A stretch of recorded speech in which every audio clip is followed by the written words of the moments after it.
तो bash scripting एक normal scripting है, ठीक है। उसको हमें इंस्टॉल करने की जरूरत नहीं है। ये लिनक्स पे इजीली परफॉर्म हो जाती है, ऑलरेडी सेटअप रहती है, मतलब रहती है। बैश स्क्रिप्टिंग और शेल स्क्रिप्टिंग केवल लिनक्स पे ही परफॉर्म होगी, विंडोज पे परफॉर्म नहीं होती है, ना ही आपके मैक पे परफॉर्म होती है। केवल ये लिनक्स के लिए बनी है, इस चीज का ध्यान रखना है। मतलब ये केवल लिनक्स पे काम करती है, ठीक। लिनक्स चाहे आप क्लाउड पे चलाओ, चाहे कोई से भी टाइप का लिनक्स हो, बैश स्क्रिप्टिंग हर लिनक्स पे चलती है। ऐसा नहीं कि कोई सपोर्ट, ऑब्वियस है पूरा लिनक्स ही बैश स्क्रिप्टिंग पे बेस्ड है। ये कोई बहुत बड़ी लैंग्वेज नहीं है, कोई लैंग्वेज नहीं है, ये बेसिकली कोई बहुत बड़ा वो नहीं है। अगर हमें कोई कोडिंग आती है, आती है, कोडिंग आती है, नहीं आती ना, ठीक है, कोई दिक्कत नहीं है। जिसको कोडिंग नहीं आती वो भी पर्सन इसको इजीली सीख सकता है, लेकिन जिसको आती है उसके लिए सीखना बहुत ज्यादा आसान है। बैश, अब जैसे पाइथन है, पाइथन तो एक अच्छी खासी कोडिंग लैंग्वेज है। मैं उसको अपने सिस्टम में इंस्टॉल करूंगा, फिर मैं उसकी फाइल बनाऊंगा, मतलब पाइथन की फाइल बनेगी अपनी, और उसको मैं एग्जीक्यूट करूंगा। ऐसे ही रहता है, ठीक है। सेम बैश स्क्रिप्टिंग में भी ये रहेगा कि हम बैश स्क्रिप्टिंग की फाइल बनाएंगे, उसको हम एग्जीक्यूट करेंगे। पर आप करोगे क्या, फाइल बनाओगे क्यों? अब पाइथन की फाइल हम स्क्रिप्ट क्यों बनाते हैं? पहला पाइथन का काम क्या है? पाइथन का काम क्या है? क्या काम है? अरे कोडिंग से करते क्या है? एप्लीकेशन वगैरह डेवलप करते हैं या कोई और चीज कुछ लाइक भी डेवलप कर लैपटॉप सकते वगैरह। हैं, हाँ। हम कोई भी एप्लीकेशन डेवलप कर सकते हैं, कोई वेबसाइट डेवलप कर सकते हैं, कोई एआई मॉडल, एमएल का मॉडल डेवलप करने के लिए ही तो कोडिंग इस्तेमाल होती है। मैं पाइथन भी इसलिए इस्तेमाल होती है, सी प्लस प्लस हो गई, जावा हो गई, सब इसलिए, यही तो काम है इन लोगों का।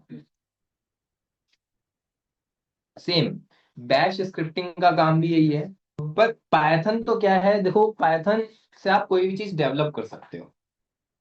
बैश स्क्रिप्टिंग कोई डेवलपमेंट के लिए नहीं होती, ये ऑटोमेशन के लिए इस्तेमाल होती है। इस चीज का ध्यान रखना। हाँ, पाइथन में तो क्या है कि भाई पाइथन से आप कोई चीज डेवलप कर सकते हो, एआई मॉडल बना लिया। आप डिप्लॉयमेंट का मतलब इसलिए कि आप कोई फ्रंट एंड बना सकते हो जैंगो के थ्रू, ठीक है। बहुत सारी चीजें रहती है पाइथन में तो। तो पाइथन स्क्रिप्टिंग भी तो रहती है, हाँ, उससे भी तो ऑटोमेशन। ऑटोमेशन पाइथन से भी होता है। पर शेल स्क्रिप्टिंग जो है और बैश स्क्रिप्टिंग जो है, ये केवल लिनक्स को सपोर्ट करती है, और ये केवल ऑटोमेशन के लिए काम में आएगी। इससे आप कोई डेवलप नहीं करोगे कोई चीज, कोई मैं ऐप वैप नहीं बना रहा, हम कोई यहाँ पे कोडिंग चलाना नहीं सीख रहे हैं। हम बस ऑटोमेशन कर रहे हैं। क्या कर रहे हैं? ऑटोमेशन क्या मतलब हुआ? ऑटोमेशन का क्या मतलब टास्क को हुआ? ऑटोमेट कर देना अपने आप। जो भी कोई टास्क है, भाई मेरे को बॉस ने कहा है कि मुझे रोज 10 लोगों को मेल भेजनी है, तो बस मैं क्या कर रहा हूँ, ऑटोमेटिकली 10 लोगों को मेल चला जाए, जो भी 10 लोग हैं उन लोगों को चली जाएगी, हर दिन जाएगी। ये टास्क को मैंने क्या कर दिया, ऑटोमेट कर दिया। इसी को हम क्या कहते हैं, ऑटोमेशन। अब जो ऑटोमेशन है ये बेसिकली हम लिनक्स पे परफॉर्म करेंगे, जो भी आपके लिनक्स से रिलेटेड टास्क रहते हैं उसको हम ऑटोमेट कर सकते हैं। मुझे लेट्स से कोई वेबसाइट होस्ट करनी है, तो मैंने उसका टास्क बना दिया। कोई एप्लीकेशन को इंस्टॉल करना है, अब मैं हर बार एप्लीकेशन को, मतलब एक एप्लीकेशन को इंस्टॉल करने के लिए मेरे 10 स्टेप होते थे। अब मैंने उसके 10 स्टेप की बैश स्क्रिप्टिंग फाइल बना के रख ली। अब वो बैश स्क्रिप्टिंग फाइल मैं जब भी रन करता हूँ ऑटोमेटिकली इंस्टॉल हो जाता है। मेरे को बार बार वो कमांड याद रखने की जरूरत नहीं है, मुझे उस बड़ी बड़ी यूआरएल कॉपी पेस्ट करने की जरूरत नहीं है, मैंने स्क्रिप्टिंग बना के रखी। किसी भी चीज का सेटअप है, किसी भी चीज का सेटअप, मुझे डाटाबेस का सेटअप करना है। अब मैं हर बार थोड़ी ना, गलती से किसी ने इंस्टेंस डिलीट कर दिया तो मैं उसका सेटअप वापस करना पड़ेगा, कौन करेगा? या फिर कोई नया डाटाबेस, नया प्रोजेक्ट आया, नया सेटअप करना है, तो हम क्यों करें? या किसी भी टास्क को आपको ऑटोमेट करना है, मॉनिटरिंग का टास्क है, फायरवॉल से रिलेटेड टास्क है, यूजर मैनेजमेंट का टास्क है, आप कोई भी टास्क ऑटोमेट करना चाहते हो, तो इजीली हम बैश स्क्रिप्टिंग की हेल्प से लिनक्स के अंदर किसी भी चीज को, किसी भी टास्क को ऑटोमेट कर सकते हैं इजी। फाइन। तो सर शेड्यूल का क्या काम है? शेड्यूलर भी तो हमारा वही काम करता है। शेड्यूलर हमारा टास्क को ऑटोमेट थोड़ी ना करता है, शेड्यूलर तो ये कहता है कि इस टाइम पे वो टास्क चलेगा। अब वो टास्क है क्या? वो तो हमने कोई सिंगल टास्क दे दिया, पर हमारे को भाई कोई बहुत सारे टास्क एक बार में चलाने हैं, या अगर आपको पूरा एक सेटअप का चलाना है, वो सेटअप थोड़ी ना चलाएगा। वो तो बस उस टाइम पे रन करता है। अब जैसे मैं आपको शेड्यूलिंग की बता रहा हूँ, शेड्यूलिंग के अंदर तो आप बस उस टाइम डालते हो, ओनली जस्ट टाइम। ये वो स्क्रिप्टिंग थोड़ी ना है कोई। वो आपको ऑटोमेट थोड़ी ना कर रहा है, वो तो बस आपको हाँ उस टाइम के अकॉर्डिंग ऑटोमेट कर रहा है। ऑब्वियस है शेड्यूलर का तो काम है ही इसमें, बट हम इसमें क्या करते हैं, स्क्रिप्टिंग के बिना तो उसका कुछ फायदा नहीं है। तो फिर टाइम तो उसमें भी ओके। देना पड़ेगा ना, उसमें नहीं ऐसा टाइम कुछ देना थोड़ा पड़ेगा। है, मैं हर बार टाइम थोड़ा दूंगा, बिना टाइम के भी तो मैं रन कर सकता हूँ। मतलब डायरेक्ट आप स्क्रिप्ट को भी तो रन कर सकते हो, ट्रिगरिंग भी डाल सकते हो कि ये टास्क करो तो ऑटोमेटिकली दूसरी स्क्रिप्ट रन हो जाए। ऐसा भी हम कुछ कर सकते हैं। बहुत सारे सिनेरियोज में रहता है इसका। और बैच स्क्रिप्टिंग कोई बहुत ज्यादा बड़ी क्लासेस नहीं है, ठीक है। मतलब ये नहीं है कि ज्यादा लंबे टाइम तक चलेंगी, ज्यादा से ज्यादा ये मोस्टली हम वीकेंड पे वैसे ही बड़ी क्लासेस लेते हैं, तो इसमें ज्यादा ज्यादा हमारे 6 या 7 क्लासेस में ये कंप्लीट हो जाएगा। ज्यादा बड़ा नहीं है बैच स्क्रिप्टिंग, ठीक है। ज्यादा बड़ा नहीं लगेगा इसमें आपको, मतलब 6 क्लासेस तो कितने वीक हुए, दो दो चार, 3 वीक में, या फिर आपका 2 वीक, 3 वीक के अंदर अंदर आपका मोस्टली हो जाएगा। इसमें ज्यादा टाइम नहीं लगता, 3 4। क्योंकि बैच स्क्रिप्टिंग समझना बहुत जरूरी है, इसलिए हम इसको है ना ज्यादा तेज भी नहीं करेंगे। काफी ज्यादा इसके अंदर सिनेरियो, अब वैसे भी तुम लोग 2 2 क्लासेस ले लो, ठीक है ना। तो इसको आराम से रखेंगे थोड़ा।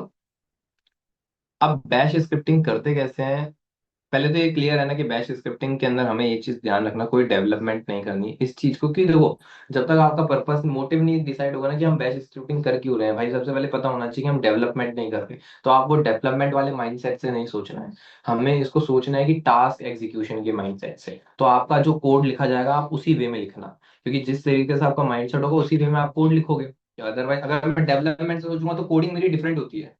स्टाइल ऑफ मतलब आपका कोड लिखने का जो तरीका है, फॉर्मेट है, स्ट्रक्चर है, वो डिफरेंट होता है। और अगर हम कुछ ऑटोमेट करते हैं तो स्ट्रक्चर डिफरेंट होता है, बहुत ज्यादा डिफरेंट होता है। इवन तो सेम कोड लगा लो आप, पर स्ट्रक्चर में आपको डिफरेंस मिलेगा, ठीक है। तो हम जो है इसको ऑटोमेशन की तरफ से देख रहे हैं, तो हम इसको ऑटोमेशन की तरफ से हमें इसको कोड लिखना है, तो ये सोच के चलना है। और जो भी आपका लिनक्स रिलेटेड टास्क रहेंगे ये रखना है, बस इस चीज का ध्यान रखना है। मेन चीज आपकी यही होती है, ठीक है।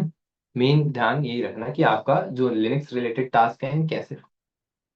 और इसके अंदर देखो, लिनक्स आपका बहुत ज्यादा अच्छा होना चाहिए, बैश स्क्रिप्टिंग तभी काम में आएगी।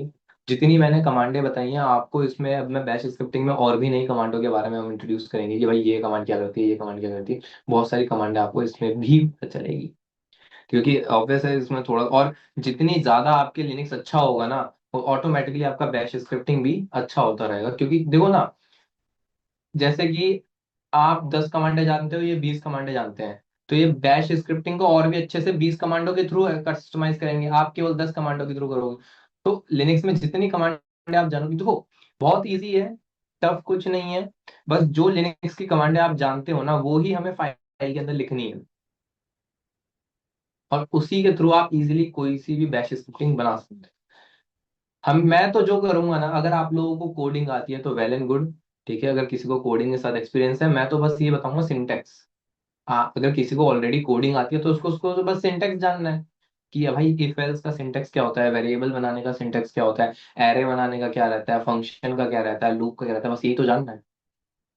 इसके अंदर कोई ज्यादा कोडिंग का डीप कॉन्सेप्ट है ही नहीं। फर्स्ट ऑफ ऑल ये ध्यान रखना है। और ये थोड़ा सा आपको सी प्लस प्लस से थोड़ा सा आपको रिलेटेड लगेगा, ये इतना सी प्लस बहुत अलग हो गई, थोड़ा सा मैं कह रहा हूँ हल्का हल्का सा, ठीक है, वरना तो बहुत अलग है इसका और उसका कॉन्सेप्ट में। अब आते हैं फटाफट से इसके अंदर चलते हैं। पहले तो ये चीज क्लियर है ना कि हम बैश स्क्रिप्टिंग का पर्पस क्या है, काम क्या है। लिनक्स कहीं कहीं पे भी हो और किसी भी चीज पे हो, आप उसको ऑटोमेट कर सकते हो। ये चीज ध्यान रखना, बैश स्क्रिप्टिंग लिनक्स के ऊपर कहीं पे भी एग्जीक्यूट हो जाती है। अब आप ये सोच रहे हो कि भाई मैं बैश स्क्रिप्टिंग का इस्तेमाल करूं कहाँ, ये आप पे डिपेंड करता है। देखो, यहाँ पे मैं बैश स्क्रिप्टिंग तो सिखा दूंगा, पर कंपनी में जब आप जाके काम करोगे तो कहाँ पे आपको बैश स्क्रिप्टिंग लगानी है, कहाँ पे नहीं लगानी, ये आप पे डिपेंड करता है। अब एग्जांपल लो, जैसे कि मुझे रोज सिस्टम का बैकअप लेना पड़ रहा है, तो बैकअप लेने का मैंने और वो लगा दी ना, क्या नाम है, स्क्रिप्टिंग लिख दी, पूरी स्क्रिप्ट लिख दी कि भाई मुझे ये चीजों का इन फोल्डर्स का एक है ना हर दिन डेट वाइज कंप्रेस करके बैकअप रख लो कहीं पे, और हर दिन 6 बजे ले ले, उसके लिए शेड्यूलर लगा दूंगा, तो हर दिन 6 बजे वो स्क्रिप्ट रन कर जाएगी, और वो स्क्रिप्ट रन करेगी तो मेरा बैकअप ले लेगा। अब बैकअप लेने की स्क्रिप्ट हम खुद बना सकते हैं, जो जो फोल्डर के लेना चाहते हो आप बैकअप। तो इस तरीके से हम, अब वही तो कह रहा हूँ, जितना मतलब आप ये है कि जहाँ पे भी जो भी आप लिनक्स का टास्क परफॉर्म कर रहे हो, पहले तो बाय कमांड परफॉर्म करो कि भाई वो कमांड चलती है या नहीं चलती, पहले ये तो पता चले। हमेशा पहले टर्मिनल पे सीखो, क्योंकि पहले लिनक्स आना चाहिए चलाना। जब वो टर्मिनल पे कमांड एग्जीक्यूट हो गई, फिर उसको डाल दो स्क्रिप्ट में, ताकि आपको बार बार वो कमांड ना चलानी पड़े। बस सिंपल से ऐसा लॉजिक हो। और स्क्रिप्टिंग कोई मुश्किल नहीं है, बहुत ईजी है। ठीक है, तो हम बस इसको इस मोटिव से और इसमें ज्यादा ऊप्स ऊप्स का कोई कॉन्सेप्ट नहीं, क्योंकि वो हम कोडिंग नहीं सीख रहे हैं। इसके अंदर कोई बहुत ज्यादा डीप कॉन्सेप्ट है ही नहीं कोडिंग का। मेन मेन चीजें हैं, variable, data types, if else और लूप, फंक्शंस, बस इतना ही।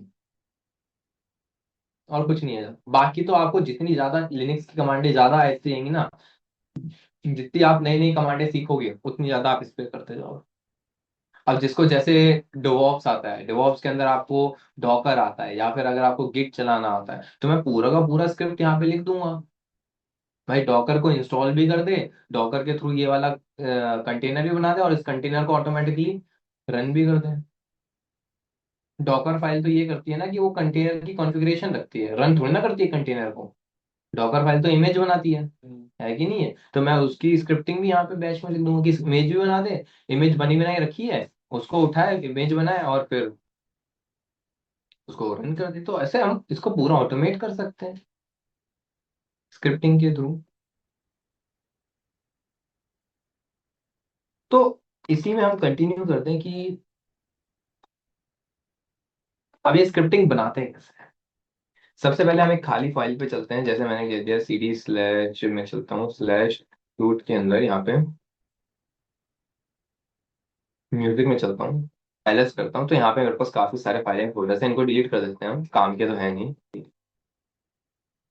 सबसे पहली चीज, जब भी आप इसमें स्क्रिप्टिंग बनाओ तो आपको एक, जैसे मैंने F1 डाली, F1 डॉट sh नाम से फाइल बनती है। जैसे पाइथन की py हो गई, एक्सेल की XLS होती है, सी sh रहेगा एक्सटेंशन हमेशा। चाहे अब लिनक्स के अंदर इसके अंदर एक्सटेंशन देना पड़ेगा, तभी वो स्क्रिप्ट फाइल काउंट हो। दो कंडीशंस होती हैं किसी भी स्क्रिप्ट फाइल को बनाने की। पहली कंडीशन है उसका एक्सटेंशन की देना ही देना है। दूसरी कंडीशन पे भी आऊंगा। दूसरी कंडीशन होती है शिबैंग, उसको हम शिबैंग कहते हैं। ठीक है। सबसे पहली चीज ये क्लियर है कि भाई आपको एक स्क्रिप्ट मतलब डॉट एस एच नाम से बनानी है। ठीक है भाई। अब इसको मैं ओपन करता हूँ, F1 डॉट sh को एंटर करो। भाई एंटर कर गया। आई से इंसर्ट, ये तो जानते ही हैं हम विम से, इतना तो हम एक्सपीरियंस हो गया हमें है भाई। मैंने कहा कि भाई ठीक है, अब मुझे करना है इसके अंदर, जो सबसे पहली लाइन आप स्क्रिप्टिंग जब बनाते हो, सबसे पहली लाइन जो स्क्रिप्टिंग में डलेगी वो शिबैंग होती है। शिबैंग क्या होता है? शिबैंग आपका ये बताता है कि वो जो स्क्रिप्ट लिख रहे हो वो किसकी स्क्रिप्ट है, किस लैंग्वेज पे बेस्ड स्क्रिप्ट है। जैसे पाइथन की है तो पाइथन का शिबैंग डलता है, जावा की तो जावा का शिबैंग डलता है, या फिर अगर हम शेल स्क्रिप्टिंग लगा रहे हैं तो शेल स्क्रिप्टिंग का शिबैंग डलता है। क्या होता है बता देता हूँ। Hash, exclamation, then bin bash, ये बैश स्क्रिप्टिंग का है।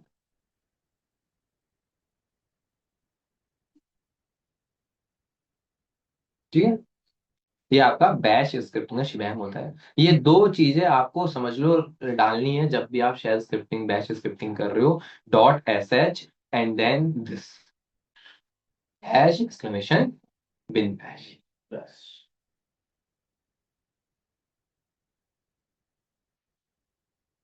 बस आपको यही दो चीजें डालनी है, आपकी स्क्रिप्ट बन गई। अब आपकी स्क्रिप्ट बन गई, चाहे से आप उसके अंदर कुछ मत लिखो, खाली है, पर आप इसको स्क्रिप्टिंग के तरह ऐसा रन कर सकते हो। लेट्स से चलो इसके अंदर चलते भी हैं, कुछ ना कुछ तो सीखेंगे, देखते हैं। ठीक है। अब इसके अंदर जैसे कि मैंने कहा कि मुझे इस स्क्रिप्टिंग के अंदर जो भी मैं इस फाइल को रन करूं तो मेरे को कुछ प्रिंट करके दिखाओ, जैसे होता है ना प्रिंट, हम लगाते हैं कोडिंग में, प्रिंट निकलता है कि भाई जो भी आपने स्क्रिप्टिंग फाइल रन करी उसका मुझे आंसर दिखे, बाहर आए। तो हमने क्या लगाया, जैसे एको कमांड याद है, एको मैंने लिख दिया यहाँ पे हेलो हर्ष। यहाँ पे मैंने एस्केप की दबा के $W बाहर। अब मैंने उस बैश स्क्रिप्टिंग में जैसे एको ही लिखा, पर लिखा है कुछ लिख दिया। अब यहाँ पे फाइल बनी हुई भी है। Sorry. अब इसको स्क्रिप्ट को रन कैसे करते हैं? स्क्रिप्ट को हम रन कर सकते हैं। क्या लिखना है आपको, बैश f1.sh एंटर करोगे तो आपकी स्क्रिप्ट रन होगी। अब उसके अंदर जो कमांड चल रही थी वो एग्जीक्यूट हुई है, एको करके दिखाया है। थोड़ा स्टार्टिंग में थोड़ा अलग सा रहेगा, पर आदत लग जाएगी। मतलब जिसके लिए तो कोडिंग आती है उसको तो पता ही है, उसके लिए तो आंसर है ही सामने। हाँ, मेरे को जिनको नहीं आती तुम लोगों के लिए थोड़ा रहेगा अलग से। बैश F1 से क्या होता है, आप किसी भी स्क्रिप्ट फाइल को रन कर सकते हो। बैश कमांड लगा के कोई बैश स्क्रिप्ट, हाँ, रन हो जाएगी। एक और तरीका होता है, जैसे मैंने कहा .f1.sh, अगर मैं इसको एंटर करता हूँ तो इससे भी रन होता है।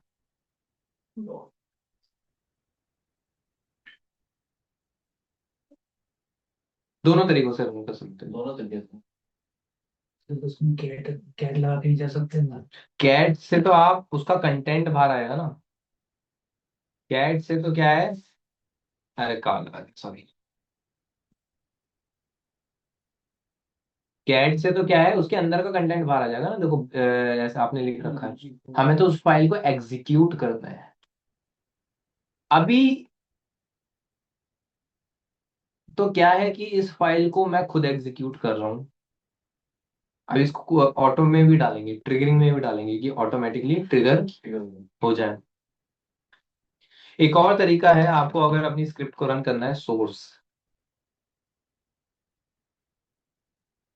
f1.sh। लेकिन सोर्स अलग तरीके से काम, सोर्स में अभी का जो तरीका दूसरा है वो अभी नहीं डिस्क्राइब करूंगा, वो हम आगे डिस्क्राइब करेंगे नियर फ्यूचर, जब हम आगे इफ एल्स खत्म हो जाएगा ना तब बताऊंगा फंक्शन में कि सोर्स का फायदा क्या है एंड बैश, नॉर्मल बैश से रन करता हूँ तो फायदा क्या है। आप बैश स्क्रिप्टिंग नॉट ओनली कि भाई आप सोच रहे हो ऑटोमेशन के लिए कर सकते हो, आप बैश स्क्रिप्टिंग से अपनी खुद की कस्टम कमांडें बना सकते हो। खुद की कमांड से, खुद की कमांड, जैसे mkdir है, हाँ, वो कमांड बनी बनाई, मैं एक खुद की कमांड बना सकता हूँ। आपने स्क्रिप्ट बना दी, स्क्रिप्ट बनाने के बाद एक तरीका होता है उसको, मतलब एक तरीका होता है, दिखाऊंगा, वही तो कह रहा हूँ, सोर्स से ही होता है, सोर्स की हेल्प से ही होता है। आप उसको अपनी कमांड बना सकते हो। आपने वो कमांड लिखी, वो जो आपने का टास्क कह रखा था वो एग्जीक्यूट हो जाएगा। ये चीज है। इसमें वापस चलते हैं। लेट से मैंने कहा कि यहाँ पे हेलो हर्ष तो लिखा है, एक काम और करो कि सिस्टम सीटीएल स्टॉप SSHD, इस सर्विस को क्या कर देना, स्टॉप। अगर मैं दिखाऊं system CTL status of SSHD, यहाँ पे अभी एक्टिवली रनिंग है। मैं बैश स्क्रिप्टिंग को रन करता हूँ, बैश f1.sh एंटर करा, हेलो हर्ष आया। अब मैं आपको वापस स्टेटस दिखाऊं, देखो इनएक्टिव हो गए क्योंकि मैंने उसमें क्या लिखा था, स्टॉप। आप लिनक्स की कोई सी भी कमांड आप स्क्रिप्टिंग में लिख दो एग्जीक्यूट हो जाएगी। पाइथन में मत करना, पाइथन में नहीं होगी, क्योंकि पाइथन में पाइथन की कमांडें चलेंगी, शेल में शेल की तरीके से वर्क करता है। तो सर कोई कमांड बोल पे बोल लिख सकते हैं, लाइक सपोज दैट आपने स्टॉप लिखा, उसके नीचे अगर आप फोल्डर में बनाना आता है तो वो फोल्डर की बना के दिखा देते हैं, चला के देखते हैं।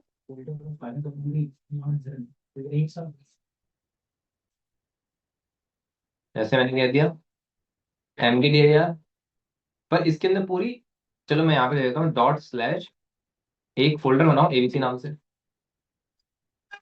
एक फाइल बनानी है, file dot slash F tree नाम से बनाना है। कहाँ है, डैश एलएस करते हैं, एबीसी एंड F3 हो गया, कोई सी भी।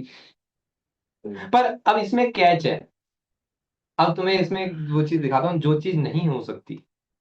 जैसे कि अब तुमने कहा कि, मैंने कहा कि कोई सी भी चला दो, अब लेकिन तुम सोच रहे हो कि कुछ भी चला देता हूँ ऐसे तो मैं। अब इसमें एक और दिखाता हूँ, अब जैसे मैंने कह दिया यहाँ पे LS-L। अब जब मैं इसको रन करता हूँ तो चलो, ये तो अभी यहाँ पे क्या आ रहा है, MKDI मैंने ऑलरेडी बना रखी है, ठीक है। LS-L चला, अभी तो ये आ गया आउटपुट, ठीक है। वैसे हम इसको आउटपुट लाते नहीं, हम इसको किस में डालते हैं, वेरिएबल में डालते हैं। जैसे कि अगर अगर जैसे कि मैं यहाँ पे बता रहा हूँ, जैसे समझो कि यहाँ पे अभी मैंने, यहाँ पे तो चलो एरर आ रही है क्योंकि मैं फोल्डर बार बार बन रहा है। जब मैंने यहाँ पे स्क्रिप्ट रन करी तो मुझे पता नहीं चला कि मेरे फाइल बनी है, फोल्डर बना है कि नहीं। इस चीज का ध्यान रखना। यहाँ पे ये चीज आपका जो एग्जीक्यूट हुआ है, जैसे कि अगर समझाता हूँ, जैसे कि मैं क्या कह रहा हूँ कि जैसे अभी यहाँ पे मैंने SSHD को स्टॉप करा तो मुझे पता नहीं चला, मुझे चेक करना पड़ रहा है आउटपुट के लिए। हाँ, आपको है ना आउटपुट नहीं मिलेगा,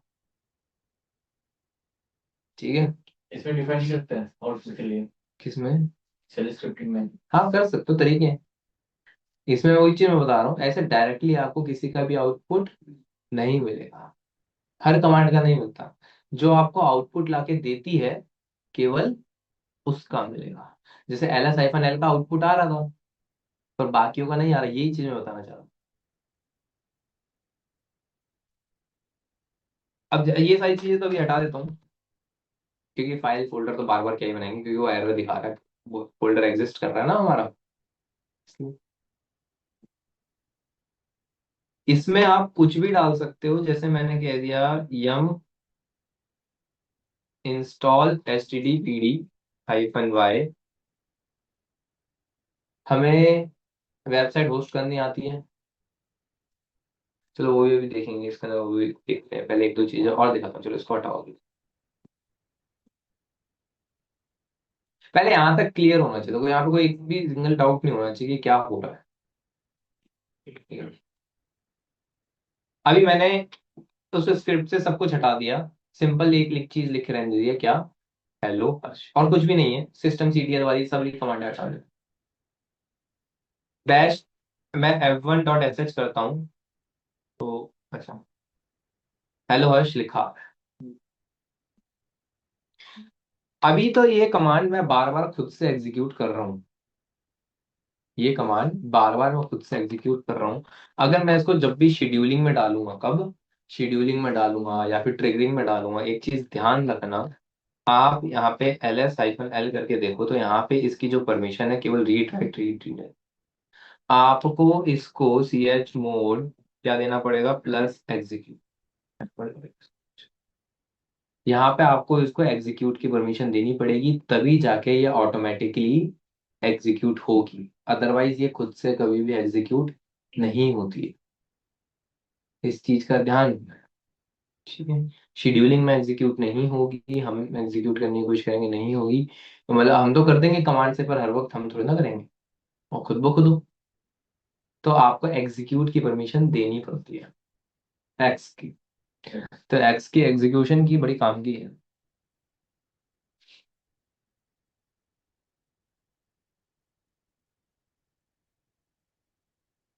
यहाँ तक क्लियर है।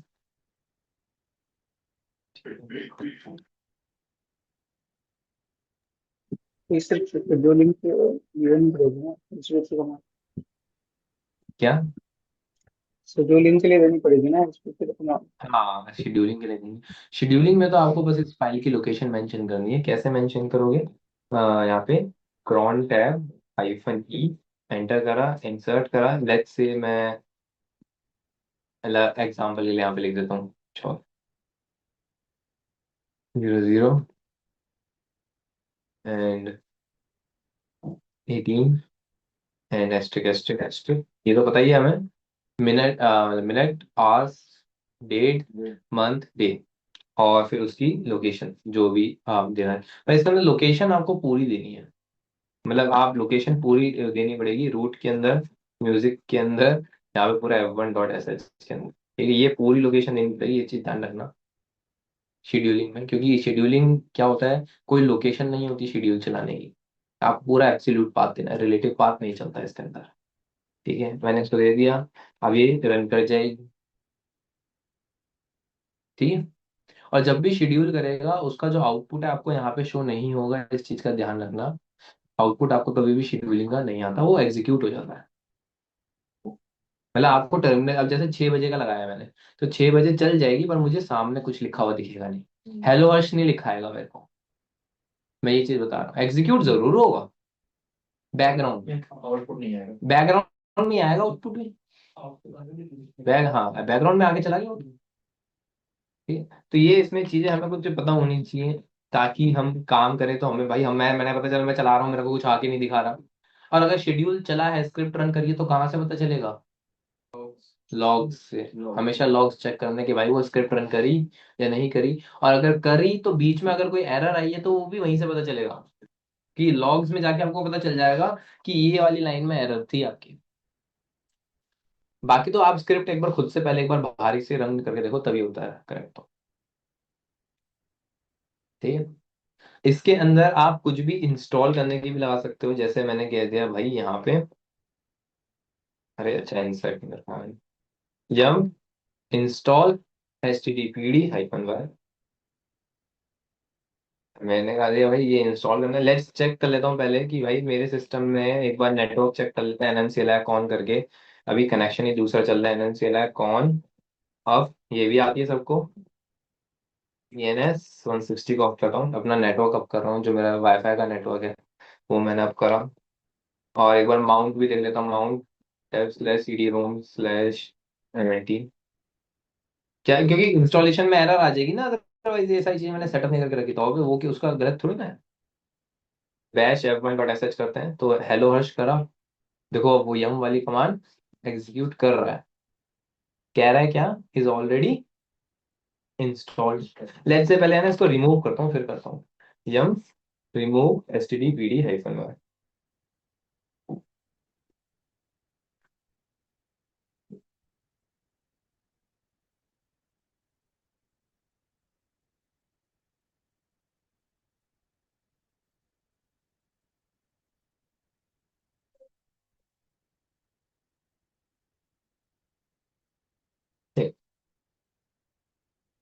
अब अगर मैं बैश रन करता हूँ तो मेरा यम इंस्टॉल होना चाहिए,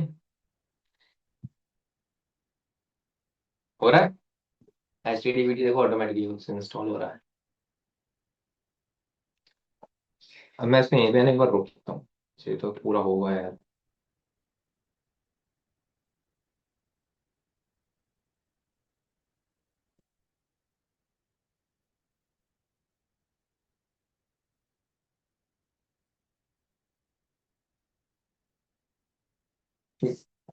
अब मैं क्या करता हूँ, देखो मैं आपको है ना, अब आपको अच्छे से आ ही गया है लिनक्स, अगर आपको अच्छे से आता है तो आप पूरी की पूरी स्क्रिप्टिंग ऐसे ही लिख दो, yum install httpd system ctl gtl start httpd। यहाँ पे मैंने क्या किया, system ctl enable httpd।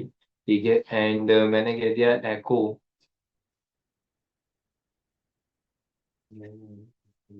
Hello हर्ष। ठीक है, एक लिखा है, एंड यहाँ पे मैं एक काम करता हूँ, इसका ना कुछ कोड ही लिख देता हूँ यहाँ पे। मैंने कह दिया एचॉन करके, एंड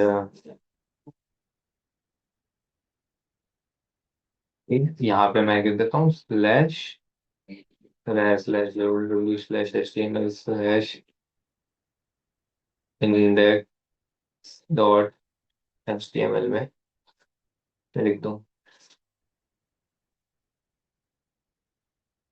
यहाँ पे से इसको हटाओ, इसको डाला, सेव करा, यहाँ पे बैश f1.sh रन करेंगे। मैंने देखो कुछ नहीं करा, मैंने बस f1.sh रन करा, अब वो पूरी स्क्रिप्ट रन होगी आराम से, मैं आराम से बैठूंगा। ठीक है, ये इंस्टॉल्ड है, उसको स्टार्ट करा, उसको अनेबल करा, दोनों चीजें कर दी, सब कुछ कर दिया। मेरे को कुछ नहीं निकालना, मैं बस अपनी आईपी निकालूंगा अब। ये मेरी आईपी है। इस आईपी को मैंने उठाया, कॉपी करा। अब मैं अपने ब्राउजर पे जाता हूँ,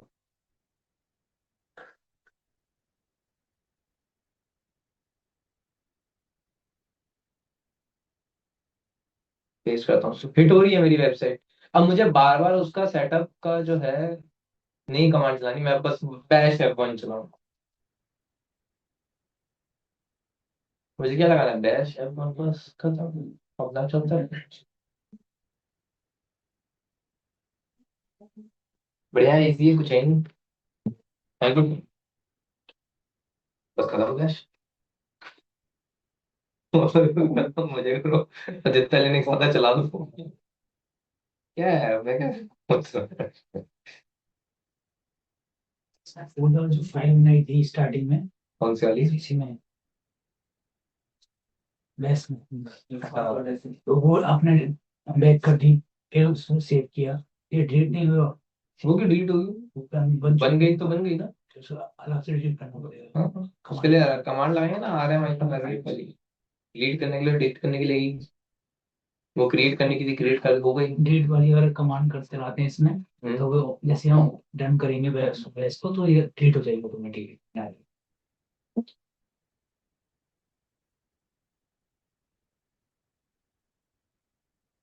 अब इसमें एनएफएस था, हमने एनएफएस सीखा था। भाई एनएफएस के अंदर कितना लंबा चौड़ा सेटअप करते हैं हम? एनएफएस में, नेट ऑफ फाइल शेयरिंग में, इतना लंबा चौड़ा सेटअप करते हैं, सांबा में करते हैं। तो वो सब पूरा अब इसमें मैं सेटअप एक, हाँ एक बार करके छोड़ दिया। Hello sir. हाँ लिनक्स टू लिनक्स। अब मेरे को क्या जो मैंने एक ही बार हेलो। करके छोड़ दिया ना, तो मेहनत नहीं करना पड़ रहा बार बार। एटलीस्ट अगर मुझे कुछ करना भी पड़े तो मैं क्या ही करूंगा, ज्यादा से ज्यादा नाम चेंज कर दूंगा, अगर दूसरा फोल्डर लगाना है तो। हेलो सर, जो आवाज आ रही है मेरी? हेलो।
हाँ बोलो। पुष्पेंद्र कुछ कुछ क्या पूछ रहा था ऑनलाइन में कुछ। हेलो, कोई हेलो। ऑनलाइन। हाँ बोलो। हेलो। क्या पूछोगे? मैं घर से आपने यहाँ दो कमांड यूज करते हैं, इको में हेलो हर्ट, लास्ट में इको हेलो हर्ट वाला जो आपने पूरा लिखा हुआ है एचटीएमएल वाला है। हाँ तो जो आपने आईपी एड्रेस कॉपी करके वहाँ जो चेक किया था विंडो पे आके गूगल पे, हाँ, उसमें कौन सा लास्ट वाला लाइन था, हेलो हर्ट कौन सा? नीचे वाला है, अरे ये नीचे वाला नहीं, ऊपर वाले ने किसी से मतलब नहीं है। ये तो मैंने इस जो नीचे वाला एको है इससे थोड़ी ना आ रहा है, ये तो इससे आ रहा है इंडेक्स डॉट एचटीएमएल की वजह से। एचटीएमएल के अंदर मैंने इसको राइट कर दिया ना। यहाँ पे ये वाली चीज सिखाई है मैंने कि भाई आप एक फाइल का जो कंटेंट है दूसरे में कैसे आता है, वही वाला कॉन्सेप्ट लगाया बस। इसमें से आया वो। यहाँ पे हमने जो एलओएस लिखा है ये बस इस फाइल के अंदर चला गया, और इस फाइल के अंदर जो भी लिखा होगा वो हिट हो जाएगा। अब एनएफएस सिखाया था भाई मैंने, एनएफएस के साथ एनएफएस ऑटोफएस भी सिखाया था तुम्हें तो मैंने लिखी। ठीक। तो एनएफएस सिखाया, सांबा सिखाया, अब इसको पूरा जो सेटअप होता है भाई, क्या क्या चीजें, यूजर बनाना, ये बनाना, सब कुछ। अगर इससे बढ़िया अगर आप चाहो तो बैश स्क्रिप्टिंग में इनपुट भी ले सकते हो। जैसे होता है ना, यूजर से हम इनपुट ले रहे हैं, तो वो भी हम कर सकते हैं। तो सबसे पहले हम अब यही चीजें सीखेंगे। तो यहाँ तो मैंने आपको बस ये दिखाना चाहा था कि जो बेसिक लिनक्स की कमांड्स हैं वो आप एग्जीक्यूट कर सकते हो। दो कंडीशन रखनी बहुत जरूरी है, एक है sh और एक है bin bash। ये दो चीजें अगर आप रखोगे तो आप शेल स्क्रिप्टिंग कर सकते हो। ये दो चीजें रखनी है, शिबैंग सर सब रखनी है। में बिन बैश आएगा अगर हम किसी के में भी स्क्रिप्टिंग कर रहे हैं, जैसे पाइथन में या हाँ, किसी में भी? नहीं नहीं, पाइथन का अलग होता है। उसका होता है अच्छा user Python. Environment, user env lib, फिर पाइथन आता है, या lib ओके। env ऐसे वो आगे पीछे होता है, उसका अलग होता है। पाइथन लाइनेक्स हम सी शार्प या फिर किसी भी लैंग्वेज में सबका अलग। बैश स्क्रिप्टिंग हाँ। कर सकते हैं। हेलो हाँ, सर, किसी भी लैंग्वेज में हम बैश स्क्रिप्टिंग कर सकते हैं, जैसे सी शार्प किसी भी जावा, लैंग्वेज में, मतलब लैंग्वेज लैंग्वेज में क्यों करना होती है? नहीं नहीं, लैंग्वेज को यूज करके हम, जैसे कि लाइनेक्स के हम कमांड्स यूज कर रहे हैं सर। नहीं, लाइनेक्स की कमांड तो केवल लाइनेक्स पे चलेंगी ना। पाइथन तो हर जगह चलती है, लाइनेक्स विंडोज पे थोड़ी ना चलती है। नहीं नहीं, तो विंडो के लिए हम पाइथन यूज करेंगे और लाइनेक्स के लिए लाइनेक्स। नहीं, आप पाइथन को लिनक्स पे भी तो चला सकते हो, दोनों जगह चलती है पाइथन तो। पर आप पाइथन से लिनक्स की कमांडे नहीं, पाइथन की अलग तरीका होता है कम्युनिकेट करने का। ऑब्वियस है, पाइथन का कोड लिखने जाऊंगा और उसके अंदर मैंने सिस्टम सीटीएल लगा दिया तो वो तो नहीं चलेगा ना। वो तो सोचेगा पाइथन की तरह, पर हम लगा रहे हैं लिनक्स की तरह, तो लॉजिक ही नहीं बैठा ना।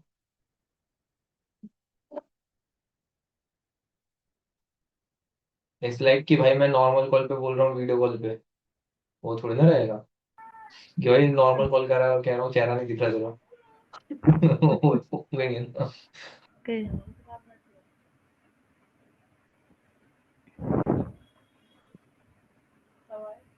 ओके अब सर। आते हैं इसके अंदर, हम वेरिएबल्स को बनाना सीखते हैं थोड़ा सा, कि आप इसके अंदर वेरिएबल्स कैसे बना सकते हो। वेरिएबल्स बहुत काम के होते हैं। पहले हम बेसिक तरीके सीखेंगे, फिर उन वेरिएबल्स को आप लिनक्स में कैसे इस्तेमाल करोगे उसके बारे में जानेंगे। वेरिएबल्स क्या होते हैं? वेरिएबल्स जानते हैं, मैथमेटिक्स सीखी थी। मैथमेटिक्स तो सब जानते हैं, वेरिएबल होता है एक्स इक्वल्स टू वन। उसको हम, अब फायदा क्या है वेरिएबल का, कि बार बार आपको वन नहीं लिखना पड़ता, जहां पे भी आपको एक्स लिखोगे डेट मीन्स वन आ गया। यही तो होता है ना वेरिएबल का फायदा। क्या वो, जो भी वेरिएबल के अंदर की वैल्यू है, variable is like a container जिसके अंदर आप कोई भी वैल्यू डालते हो तो उसको ला सकते हो। अब तुम एक्स इक्वल्स टू क्या लिखते थे? एक्स इक्वल्स टू मोस्टली तुम नंबर्स जानते होगे, पर नहीं, एक्स इक्वल्स टू आप कुछ और भी डाल सकते हो इसके अंदर। आप कोई बहुत बड़ा सेंटेंस डाल सकते हो X equals to, X equals to number डाल सकते हो, X equals to true and false डाल सकते हो, एक्स इक्वल्स टू आप इसके अंदर डेसिमल नंबर, फ्लोट नंबर हम कहते हैं, वो भी डाल सकते हो, जैसे 3.1। ठीक है, तो ऐसे मल्टीपल चीज हम डाल सकते हैं। एक्स के अंदर आप एरे भी डाल सकते हो। समझ में आ रहा है मैं क्या करूँ? जैसे हम मैथ्स में क्या करते थे, एक्स इक्वल्स टू 20, तो नंबर्स ही हैं, तो सेंटेंस थोड़ी ना डालते थे। इसके अंदर आप सेंटेंस वेंटेंस कुछ, वो स्ट्रिंग हो गए, इसको हम क्या कहते हैं, डाटा टाइप। ठीक है, अगर हमें कोई भी वेरिएबल बनाना है तो पहली बात तो वेरिएबल एक्स हमने बनाया, इक्वल्स टू लिखा। इक्वल्स टू लिखने के बाद लेट्स से भी 20 ले लेता हूँ तुम्हारे लिए, ठीक है, 20 लिया। अगर मैं अभी इस फाइल को एग्जीक्यूट करता हूँ, किसको, इस फाइल को एग्जीक्यूट करता हूँ -f1.sh, तो यहाँ पे देखो कुछ नहीं आएगा, पर वो एग्जीक्यूट हुआ है, x इक्वल्स टू 20 हुआ है। लेकिन मेरे को आंसर नहीं आ रहा है, मुझे देखना है कि x इक्वल्स टू कितना है। ठीक। तो हम क्या करते हैं, इंसर्ट चलते हैं, यहाँ पे हम एको करो। एको के साथ मैंने कह दिया x इज इक्वल्स टू, अब x के अंदर की वैल्यू है, भाई x को कॉल करते थे ना, तो इसके अंदर x को कैसे कॉल करोगे, $x। किसी भी वेरिएबल को कॉल करना है तो डॉलर लगा के कॉल करते हैं। अगर मैं डॉलर नहीं लगाऊंगा, जैसे अगर मैंने डॉलर नहीं लगाया तो नॉर्मल एक्स की तरह काउंट होगा। अगर मैंने डॉलर लगाया वो एज अ वेरिएबल कॉल की तरह काउंट होगा।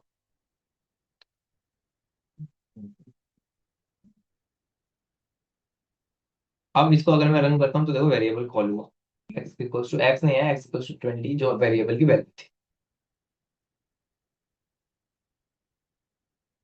ठीक है, अब इस वेरिएबल की वैल्यू को आप कुछ और भी डाल सकते हो। एक्स इक्वल्स टू मैंने कह दिया कोट, डबल कोट्स लगाया, मैंने कह दिया न्यू थिंग,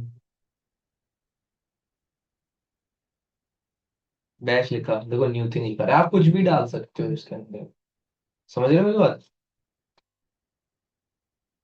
इसके अंदर अलग अलग तरीके के डाटा टाइप्स आते हैं।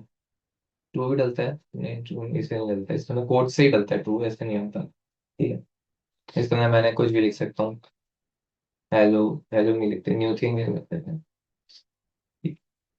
अब वेरिएबल बनाने के भी तरीके होते हैं। वेरिएबल बनाने के क्या क्या तरीके हैं, पहले ये जान। यहाँ तक क्लियर है? वेरिएबल बनाते कैसे हैं? एक्स कोई सा भी नाम लिख लिया, वेरिएबल बनाने के बाद आप डॉलर से उसको कॉल करते हो। एक दो चीजें ध्यान रखनी है, एक्स और इक्वल्स टू के बीच में गैप नहीं होना चाहिए। इस चीज का ध्यान रखना, वो वेरिएबल की तरह काउंट नहीं होगा, फर्स्ट ऑफ ऑल। ठीक है, वेरिएबल के बाद जैसे हम इसको x1 भी कह सकते हैं, x9 8 भी कह सकते हैं, x ऐसे कुछ नंबर ऐसे लंबा चौड़ा सा भी बना सकते हैं। वेरिएबल की स्टार्टिंग जैसे मैंने कह दिया 9x, कभी भी नंबर से नहीं होगी। वेरिएबल की स्टार्टिंग कभी भी नंबर से नहीं होगी, हमेशा कोई ना कोई पहले अल्फाबेट आएगा, उसके बाद आप कुछ भी डाल। वेरिएबल की स्टार्टिंग आपकी कभी भी मल्टीप्लाई एंड प्लस माइनस इन सारे कैरेक्टर से भी नहीं होती है। ठीक है, वेरिएबल लगाने के बाद आप नंबर डाल सकते हो, पर ये ध्यान रखना आप मल्टीप्लाई एंड ब्रैकेट ये कुछ नहीं लगा सकते। स्पेशल कैरेक्टर एक भी नहीं लगता, चाहे बाद में लगाओ चाहे पहले लगाओ, कहीं नहीं लगेगा कोई सा भी स्पेशल कैरेक्टर में। नंबर्स लगा सकते हो एंड जो कैरेक्टर अल्फाबेट्स, अल्फाबेट्स भी स्टार्टिंग में ही लगेंगे, स्टार्टिंग में लगाने के बाद बाद में भी लगा सकते हो जब भी चाहो, पर न्यूमेरिक अल्फाबेट्स के बाद ही लगेगा। चाहे से एंड भी न्यूमेरिक से हो जाए कोई दिक्कत नहीं। और कभी भी ऐसे स्पेस दे के नहीं दे सकते, मतलब दो उसके बीच में स्पेस नहीं होना चाहिए। ठीक है, आप अगर चाहो तो एक स्पेशल कैरेक्टर होता है जो होता है अंडरस्कोर, अंडरस्कोर का इस्तेमाल कर सकते हैं लंबा करने के लिए। अंडरस्कोर एप्लीकेबल होता है, बाकी कोई स्पेशल कैरेक्टर नहीं होता। फाइन, मतलब लगा। ठीक है, जैसे मैंने कह दिया X and X underscore Y underscore Z, कुछ भी देख सकता है। वेरिएबल अगर आपने कह दिया यहाँ पे X underscore Y underscore Z equals to new thing, फिर मैं कह रहा हूँ एक्स अंडरस्कोर वाई अंडरस्कोर, आपने एक बार और लिखा, sorry X X is all is equals to 90, और मैंने यहाँ पे डॉलर एक्स को कॉल कर रखा है, तो जो आपका लास्ट वाला वैल्यू है वो कॉल होगी, ऊपर वाली नहीं कॉल होगी, देख लो आप। अबे क्यों नहीं ऐसे, अच्छा मैंने एक्स को कॉल करके रखा है, वेरिएबल को क्या लिखूंगा मैं, अंडरस्कोर वाई अंडरस्कोर जेड। ठीक है, अब देखो नीचे वाली वैल्यू आएगी, ऊपर वाली वैल्यू नहीं, मतलब ओवरराइट होगी।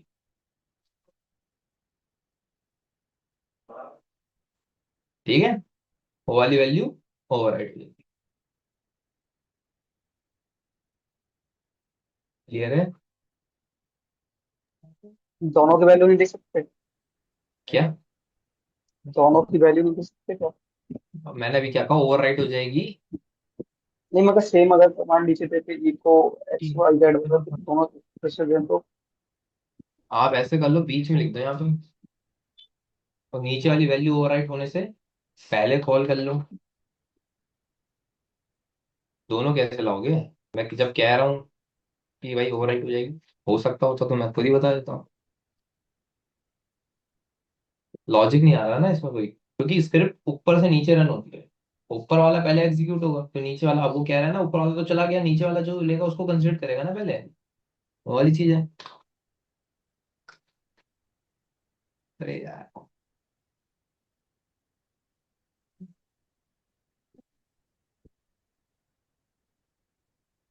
यहाँ पे देखो ऊपर वाली भी आएगा नीचे वाला भी आएगा, ऐसे कर सकते हैं। क्लियर सर है? ये केस सेंसिटिव है? हाँ ये केस सेंसिटिव है।